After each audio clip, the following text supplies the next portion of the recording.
Hello, Grandpa. You burned down Warren Avenue. Well, I tried. This is a long story.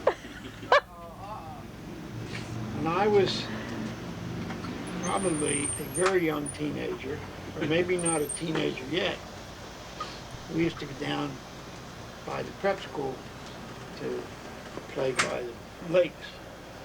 And there was a persimmon tree. You know what a persimmon tree is? Vaguely, yeah. Well, it's got little fruit about that big. And it's got to be perfectly ripe, or when you eat it, it draws your mouth up like alum. But anyhow, they had just tarred Warren Avenue and then put stone on top of it. That's what they used to do to seal the road, to keep the water from getting in it, ice and freezing. But anyhow, there were like puddles of tar at different places, and what they used to have was these pots that had kerosene in them, and they had a big wick, and they lit them and had them sitting out where the barricades were, so you couldn't go up the road.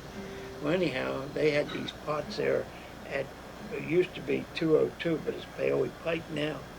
And they had the barricades across there with these pots sitting out.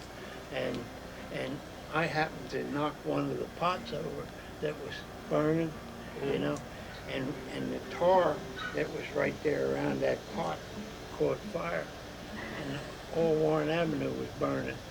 Well, Malvern Fire Company couldn't come down Warren Avenue. They had to go up and down Sugartown Road and down Paoli Pike to put this fire out down there. So Warren Avenue burnt for quite a while before the fire trucks got there. So set Warren Avenue on fire. Congratulations! Now I have evidence. Now there's down to Crum Creek, which is down below Paoli. It's like if you go out South Valley Road, go out there, that's where it's at. Well, we used to hike down there and play in the stream all the time, or ride bikes.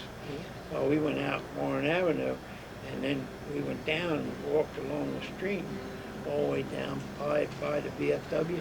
Well, there was an old spring house down there, and we found a keg of gunpowder. About that big around, about that high, full of gunpowder. I didn't tell him this story, Dad. And what we did was knock a hole in the bottom of the barrel and took the barrel and carried it. And we went for a long time dropping this gunpowder up along this old back dirt road. And then we lit it. And then it went back to where we dropped the gunpowder. Yeah, Ben, what do you got to say to that? You don't have a TV. How long does the gunpowder last? Oh, it was quite a ways, maybe half a mile or so, back out towards the VFW. That's what you do when you don't have a TV. We used to have a lot of fun. One other time I was riding a bicycle. I never had a bicycle. My mother didn't buy me one. She was afraid I'd get killed, which I probably would have. But anyhow, I never had a bike, so I always rode on the handlebars with the guys.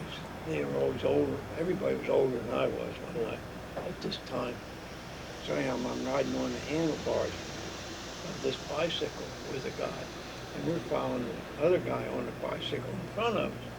Well, there are a lot of horses around there, you know, and naturally horses shit, see.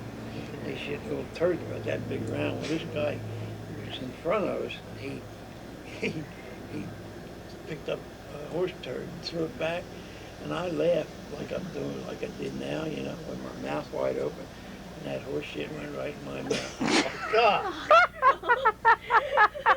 I never heard that one. No more stories, Sue. Turn off the camera. All right, wait.